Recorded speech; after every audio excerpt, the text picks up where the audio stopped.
Hi there, time for a closer look at the metagame of this tournament. I'm joined by Simon Goertzen here to give us a look at our three formats and what decks are being played. So first up, we've got the metagame breakdown for Legacy. And I'm seeing Grixis Control at the top here. What story is this telling us, Simon? So in Legacy, what really counts is that you know how to play your deck. Grixis Control is the iteration of the four-color Leovolt decks after the banning of Deathrite Shaman. And you can see 12.1%, that's a sizable metagame share, but it's not dominant in any way. 1 in 10, 1 in 8 players. And for Legacy, I think specifically we have players who are kind of known as the master of those decks here at this tournament. Have been practicing for a very, very long time, and we kind of see this reflected, as you said. Sneak and Show coming in at number 2 there as well, which is pretty interesting. Kind of an iconic deck in Legacy. Yeah, you have actually a fair deck at the top of the metagame. It has a lot of unfair cards, I would say, Liliana, Jace, Kolaghan's Command, but it is not doing something completely broken. It's not trying to combo off as fast as possible. It's not doing something completely broken? No, really. I mean, the most broken thing is probably Hymn to Torek, and that's relatively fair compared to other decks. So Force of Will really keeping the format in check. Grixis Control is I wouldn't call it the deck to beat, but it's a sign of a healthy format if a control deck is at the top of the metagame. Let's take a closer look at Grixis Control here. We mentioned it at the top of our metagame share there. Just dive a little bit deeper into this deck and why you think so many people brought this to this tournament. So I wrote in my article previewing this event, and I was talking about the formats in general. Pro players like to be in control of things. And when you're playing Brainstorm and Force of Will, you're controlling your own fate and you're controlling what your opponent can do, at least to some extent. And that's the big pull towards this deck. The amount of decision points when you're playing a deck with Brainstorm and Fetch lands is insane. And then you're not only playing Brainstorms and Preordains, you're also flashing them back with Snapcaster Mages. Jace is casting Brainstorm every single turn. You can do anything you want with this deck. It can beat even the most degenerate Legacy decks out there.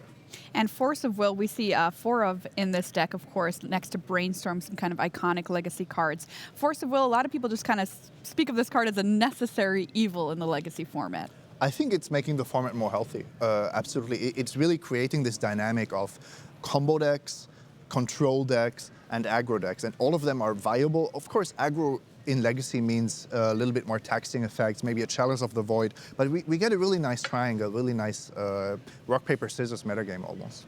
Let's take a look at the metagame for Modern. All right, here we go. Here's the breakdown. Number 1 deck, and this isn't much of a surprise, I think. Humans, number 1. No, I'm not surprised at all. I'm actually a little bit surprised at the gap. Over 6 points, percentage points ahead of the field.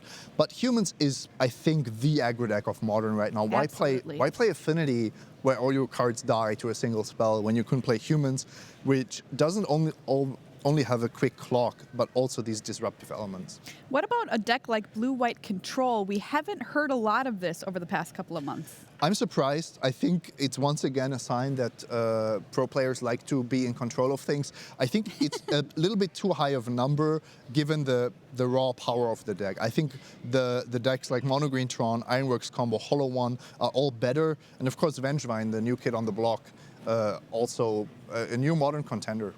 Ironworks Combo, 17 copies. This is a deck that's notoriously very difficult to play. Do you think this is a little ambitious? Not at this event, sure. But this is not going to be the same if you're looking at Friday Night Magic events, even GPs. But Matt Ness dominated with this deck, 3 GPs in a row, and pros had enough time to practice with this deck. And then 17 people is still not a ton. Black-Red Vengevine is the other one that kind of sticks out to me here. You mentioned it being the new kid on the block. For people at home who haven't really heard of this deck yet, what is it? This is, I think, the new breakout deck of Modern. It just appeared 1 or 2 weeks ago, even on Magic Online. And you're playing Vengevine as the only green card, and then the traditional self-mill cards, Stitcher Supplier, Gravecrawler. Just get out those Vengevines and start beating down. Let's take a little bit of a closer look at what a Humans build might look like here at this tournament. And you know what? If I look at this, I'm like, well, that's a bunch of creatures. There are a lot of ways to kill a bunch of creatures in Modern. Why is it so powerful? Well, there are a bunch of ways to kill them, but when your whole deck is creatures, effectively, you have to kill every single one of them. And you do get these benefits of Thalia's Lieutenant and Phantasmal Image, just pumping the team and every card becoming a threat. Of course, Champion of the Parish, an insane threat on turn 1. However, what makes this deck truly special is that you can play basically any color on the rainbow. Right, perfect mana. And you get Thalia, Meddling Mage, and Kitesail Freebooter to disrupt whatever your opponent is doing. And they've always got to be afraid of Mantis Rider. Oh yeah, this is a really quick clock. I try to play Storm combo against humans because I think Storm is just a really fun deck in Modern. But when they Meddling Mage your Grape Shot and suddenly you don't even have a win condition anymore, it doesn't feel great. Also a new addition from M19, Militia Bugler. Absolutely. So making this even more resilient.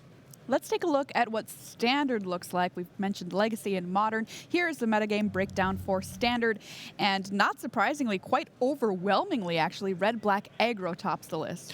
Yeah, these percentages are actually not correct. You can see here Red Black Aggro with 66 copies. That's almost a 40% metagame share. And we knew that Chain Roller decks would be dominant. We know that it's the tier 1 deck of the format. And I've talked about this before. In this kind of tournament, high stakes, team event, you have to, even if you're not risk averse yourself, you have to take responsibility for your teammates. You cannot just say, oh look, I know this Turbo Fog deck is the best deck in Standard. If you're alone, you might decide to go for it. If you have two teammates that rely on you, if there is $850,000 in prizes, you are leaning towards the tier 1 deck. Make the safe choice. That's likely to be the best. A deck that I really like and I like watching a lot online is a Reservoir Combo. And it's got a new card in Psymaster Thopterus. Do you think that's a big threat here at this tournament? No, I don't think so. Not with Chain Whirler running around. Well, I think it's a little bit too late. The Standard metagame evolves in waves, and I think the time for Reservoir Combo was 1 week ago, maybe 2 weeks ago. Ralph Levy tried it at French Nationals, didn't feel good about his deck choice. Dutch Nationals, on the other hand, were won by Reservoir Combo, so who knows? Let's take a look at Red Black Aggro just a little bit more closely here. Here is an example of a deck list, and it's a deck that I think is really cool because it exemplifies red in cards like Bomat, Courier, Goblin Chain Whirler, but then it can also go very big, which is kind of not traditionally where we see these quote-unquote mono-red decks. Yeah, and that's actually a trend I've been seeing in Standard in general. We're seeing a lot more spread of the curve. It's not forbidden anymore. It's not bad anymore to play 1-drops and 5-drops. And that's because of the individual power level of these cards across the curve. Bomat, Courier, and Scrapheap Scrounger are insanely powerful cards for 1 and 2 mana. Wow, awesome. Great look at our current metagame here at Pro Tour 25th anniversary. More Magic coming your way in just a minute.